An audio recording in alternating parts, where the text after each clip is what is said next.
BEd, CTET और STET qualify होने के बाद भी जब मेरा ईएमआरएस पूरी 1 मार्क्स से रह गया, तो मुझे ऐसा समझ आया कि शायद मुझे लाइफ में फिर से रिस्टार्ट की ज़रूरत है और शायद मेरे थोड़े से एफर्ट की वजह से मैं अपने आगे आने वाले जॉब को सिक्योर कर सकती हूँ और साथ ही साथ अपने फैमिली की फाइनेंशियली मतलब हेल्प भी कर सकती हूँ और उसके साथ मैं उन सारे ड्रीम्स को अचीव कर सकती हूँ जो मैंने एज अ गर्ल कभी अपनी और अपनी फैमिली के लिए सोचा है। तो ये थोड़ा-सा वक़्त हमारे आने वाले पूरे साल को, पूरी लाइफ को चेंज कर सकता है और इसी मोटिव के साथ आज मैं ये वीडियो आप सभी के साथ शेयर कर रही हूँ और सो हाय एवरीवन और मेरा नाम अंकिता। मैं स्वागत करती हूँ आपका मेरे आज के वीडियो में। और ये वीडियो जो रिलेटेड होने वाला है, ये स्टडी ब्लॉग से रिलेटेड होने वाला है और स्टडी ब्लॉग्स में जो हमारा टीचिंग एग्जाम्स है उससे रिलेटेड हम जो भी स्टडी करेंगे, ये वीकली ब्लॉग रहेगा। डेली मैं अपडेट नहीं कर पाऊंगी क्योंकि मुझे एडिटिंग वगैरह उतना परफेक्ट तरीके से नहीं आता, लेकिन मैं एक बात दावे के साथ कह सकती हूँ कि ये वीडियो उस दिन जरूर परफेक्ट हो जाएगा जिस दिन हम साथ मिलकर के कुछ अचीव कर लेंगे।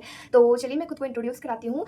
मैंने बताया मेरा नाम अंकिता है और मैंने 2014 में अपना 10th कंप्लीट किया। साथ ही साथ 2016 में मेरा मतलब 12th कंप्लीट हुआ। 2019 में मेरा ग्रेजुएशन कंप्लीट हुआ। ग्रेजुएशन में जो मेरा सब्जेक्ट था वो बीएससी जूलॉजी ऑनर्स से मैंने किया हुआ था और उसके बाद फिर 2020-22 के सेशन में मैंने बीएड का क्लियर किया और बीएड का जो सर्टिफिकेट था मेरा नवंबर में 2022 में नवंबर में मुझे मिला। उसके बाद मैंने 2023 में अपना सीटेट पेपर 1 और 2 दोनों क्वालीफाई किया और उसके बाद मैं बीपीएससी ट्री के लिए अप्लाई की थी क्योंकि तब केवीएस का फर्स्ट मतलब आया हुआ था रिक्रूटमेंट, लेकिन मैं उस टाइम तक एलिजिबल नहीं थी क्योंकि तब तक मेरे पास सीटेट का सर्टिफिकेट नहीं था हाथ में। तो मैंने बीपीएससी के लिए अप्लाई किया, लेकिन ट्री 1 बीएड वालों के लिए कैंसिल हो गया, तो वो एग्जाम वेस्ट ही हो गया। उसके बाद फिर जो सेकंड आया था बीपीएससी 2, उसके लिए मैंने फिर से अप्लाई किया बीपीएससी टीआरई 2, लेकिन मेरा नंबर बहुत ही ज़्यादा कम था, मीन्स अप्रॉक्स 50 के आसपास था क्योंकि इस टाइम पे मेरी तैयारी जो थी वो बिल्कुल भी नहीं हुई थी। उसके बाद फिर मैंने थर्ड फेज़ भी अप्लाई किया, लेकिन थर्ड फेज़ में जो हमारा सेंटर है वो औरंगाबाद एरिया, जो यहाँ से काफ़ी डिस्टेंस हो जाता है, इसलिए मैंने वो एग्जाम फिर छोड़ दिया क्योंकि पॉसिबल नहीं हो पाया जाना। तो उसके बाद फिर जब ये तीनों फेज़ खत्म हो गया बीपीएससी का, तो इसके बीच ही मैं सोच रही थी कि मैं ऐसे ही मतलब अगर घर पे बैठी रही तो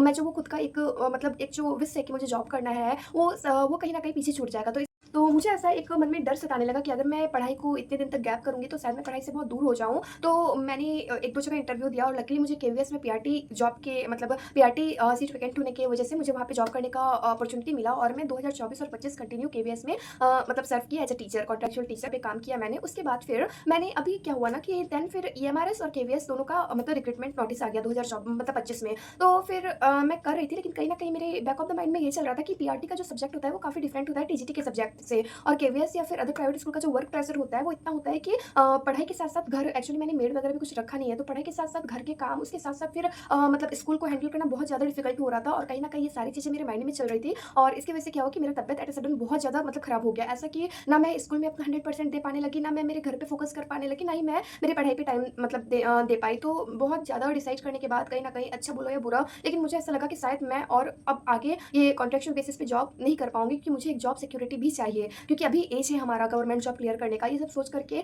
मैंने बहुत डिफिकल्ट हुआ, लेकिन मुझे केवीएस को वहीं पे क्विट करना पड़ा। तो 1 दिसंबर 2025 को फाइनली मैंने केवीएस को क्विट करने का एक हार्ड डिसीजन लिया और उसको छोड़ करके जब मैं मतलब घर पे आई तो मुझे समझ आया कि अब मेरा जो नेक्स्ट टारगेट है वो ईएमआरएस का एग्जाम होने वाला है, जिसका कि डेट जो है वो शेड्यूल किया गया था 12 दिसंबर को। तो जब मैं जॉब छोड़ के घर आई तो घर आकर के मैं काफ़ी ज़्यादा परेशान थी कि इतने कम दिन में मैं कैसे उसकी तैयारी कर पाऊँगी, क्योंकि मैंने बिल्कुल भी कुछ नहीं किया था और मतलब जो भी हुआ इस 10 डेज़ में मैंने इतना ज़्यादा एफर्ट किया, इतना ज़्यादा एफर्ट लगाया।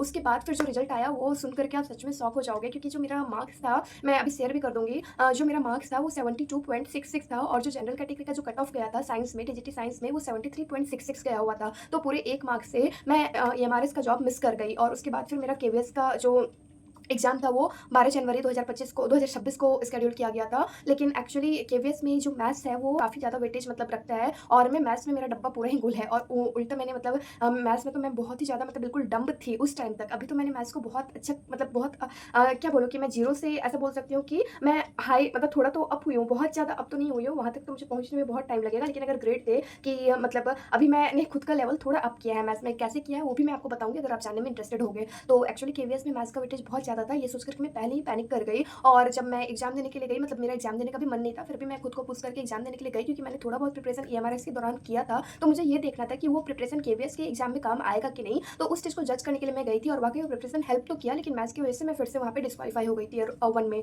तो अभी फाइनली जो करंट स्टेटस है मेरा वो ये है कि अभी ना ही मेरे पास जॉब है, ना ही मैं अभी जॉब के लिए ट्राई कर रही हूँ किसी भी प्राइवेट जॉब के लिए।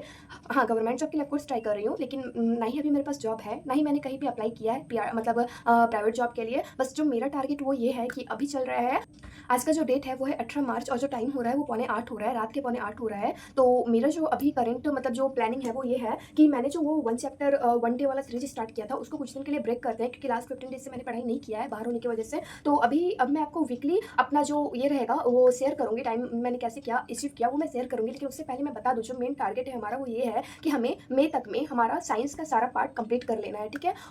मतलब मेरा जो टारगेट है वो ये है कि हम मुझे मई तक में मेरा जो साइंस का जो भी पोर्शन है क्लास 6 टू 8 और 9 टू 10th के लिए जो भी पूछा जाता है वो मुझे कंप्लीट करना है। और ये कंप्लीट मैं कहाँ से कर रही हूँ, तो मैं ये बता दूँ कि एक आरकेसी एड्यू हब करके मतलब प्ले स्टोर पे एक ऐप है जो आकृति मैम के द्वारा चलाया जाता है। मैं बिल्कुल भी प्रमोशन नहीं कर रही हूँ एक्चुअली।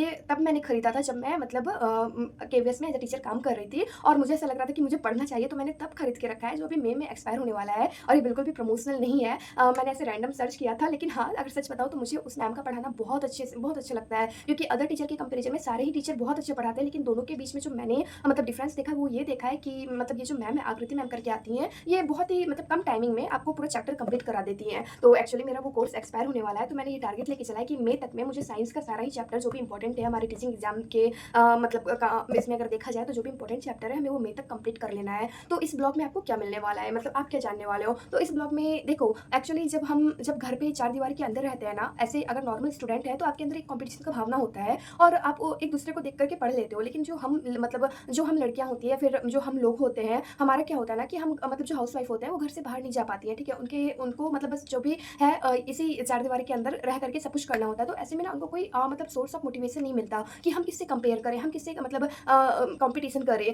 कंपेयर मतलब गलत चीज़ को लेकर के नहीं, अच्छी चीज़ को लेकर के अगर वो कंपेयर करोगे तो वो हेल्दी कंपटीशन होता है, ठीक है। तो हम किससे कॉम्पीट करें, तो इसलिए मैंने ये वीडियो सीरीज स्टार्ट किया है। और ये वीडियो सीरीज जो है ये मतलब वीकली वन मतलब किसी एक day, either Friday Saturday Sunday, इन तीन में से किसी एक डे अपलोड की जाएगी। और इसमें फुल वीक का जो टारगेट रहेगा कि मतलब पर वीक हम क्या कंप्लीट करने वाला है वो टारगेट मैं मेंशन करूंगी, और उसके साथ हमने उसे कैसे अचीव किया ये भी चीज़ें आपको देखने को मिलेगी इस वीडियो में। तो आप इस वीडियो में मेरे साथ बने रहो। और मैंने फिर से बताया ये वीडियो अभी परफेक्ट तो नहीं बना पाई हूँ, लेकिन हाँ उस दिन जरूर परफेक्ट होगा जिस दिन हम हमारा ड्रीम अचीव कर लेंगे, ठीक है। तो आई डोंट नो ये वीडियो आपकी कितनी हेल्प करेगी, लेकिन एक्चुअली मेन टारगेट जो रहेगा वो ये रहेगा कि हमें साइंस को, हमारा जो चैप्टर है साइंस, वो हमें मई तक एनी हो कंप्लीट करना है। अगर आप चाहो तो आप कोर्स से कर सकते हो, और अगर आपके लिए कोर्स खरीदना पॉसिबल नहीं है तो आप पूरी तरह से डिपेंड हो सकते हो एनसीईआरटी पे, क्योंकि इस कोर्स के बाद मैं भी एनसीईआरटी पे ही लाइन वाइज मतलब आने वाली हूँ। लेकिन क्योंकि मैंने ये कोर्स लिया है और ये अगले मतलब मई तक में एक्सपायर हो जाएगा, तो जो जब ली हूँ तो उसे थोड़ा यूटिलाइज कर लेती हूँ। लेकिन अगर आप लोग चाहो तो एनसीईआरटी से थोड़ी पढ़ सकते हो, वो बहुत ज़्यादा मतलब सबसे ज़्यादा बेनिफिशियल है। और अगर आप एनसीईआरटी नहीं समझ पा रहे हो तो मैं आपको दो तीन ऑप्शन मतलब दो तीन चीज़ बता दे रही हूँ। अगर आप एनसीईआरटी नहीं पढ़ पा रहे हो तभी आप जाकर के कोर्स ले लेना, ठीक है। क्योंकि कोर्स से आपको एक गाइडेंस मिल जाता है, आप किसी का भी कोर्स ले लो, आइदर सचिन सर का, आरकेसी एड्यू हब वाला, आकृति मैम का, या फिर अध्ययन मंत्र का, या फिर टीचिंग परीक्षा का, कुछ जिसका भी अच्छा लगता है। क्योंकि ये आपके ऊपर डिपेंड करता है कि आपको किसकी बातें समझ आती है, ठीक है। किस टीचर कौन से टीचर आपके मायने में या फिर आपके मतलब दिल में अपना जगह बना सकते हैं अपने पढ़ाने के तरीके से, तो वो आप पे डिपेंड करता है। कोई भी कोर्स लेना है आप लो, आपको कोर्स नहीं लेना है, आप एफर्ट नहीं कर सकते हो तो आप बिल्कुल एनसीईआरटी पे जा सकते हो, ठीक है। तो ये है हमारा मतलब ये रहने वाला है। और ये जो सीरीज है ये 19 मार्च से स्टार्ट होगा। मैं आप सभी को भी इन्विटेशन देना चाहती हूँ मेरे साथ इस सीरीज में जुड़ने के लिए, ताकि हम साथ मिलकर के जो ये हमारा सीरीज है इसको कंप्लीट कर पाए। और अभी ये क्या हो जाएगा कि 1 वीक का ब्लॉग रहेगा, और 1 वीक में हमने क्या क्या कवर किया है वो हम लोग देख लेंगे इस सीरीज के थ्रू, ठीक है। तो मेरा आप सभी से रिक्वेस्ट रहेगा कि आप सभी को इन्विटेशन रहेगा कि आप भी आओ और मेरे साथ इस वीडियो सीरीज में जुड़ो, और जिससे कि आपका भी भला हो, मेरा भी भला हो, मुझे भी लगे कि कोई है जो मेरे साथ चल रहा है, ठीक है। और ये तो फिक्स है कि अगर इस बार भी हमने गवर्नमेंट जॉब का मौका अपने हाथ से जाने दिया तो इसके बाद फिर लाइफ में कोई भी जॉब हम कभी नहीं ले पाएंगे। क्योंकि अभी इन दो करेंट मतलब जो ईयर्स है इसमें एटलीस्ट बीपीएससी का जिस भी हाल में हो, बीपीएससी का नोटिफिकेशन, क्योंकि उन्होंने एग्जाम डेट दे दिया है तो नोटिफिकेशन तो उन्हें देना ही है। साथ ही जेटेड भी होने वाला है, उसके साथ ही सुनने में ऐसा आ रहा है कि एमआरएस का थर्ड फेज का भी एग्जाम होने वाला है। और उसके साथ साथ ये भी सुनने को आ रहा है कि वापस से शायद केवीएस एनवीएस एक बार फिर से एग्जाम कंडक्ट कराए, ठीक है। तो हम ऐसे अपना समय बर्बाद नहीं कर सकते इस चक्कर में कि पता नहीं एग्जाम होगा या नहीं होगा। क्योंकि मैंने लास्ट 4 ईयर में देखा है कि एग्जाम होगा या नहीं होगा, ये सोचते सोचते बहुत सारा एग्जाम आके चला गया और मैं कुछ भी नहीं कर पाई। तो फिर चलो आप लोग भी मेरे साथ जुड़ो और हम इस सीरीज को आगे लेकर के चलेंगे। आपको मेरा वीडियो कैसा लगता है मुझे जरूर कमेंट बॉक्स में बताना, और अगर किसी भी तरह की क्वेरी है तो प्लीज उसको कमेंट में डालना, मैं जरूर रिप्लाई करूंगी। सो बाय बाय, गुड नाइट।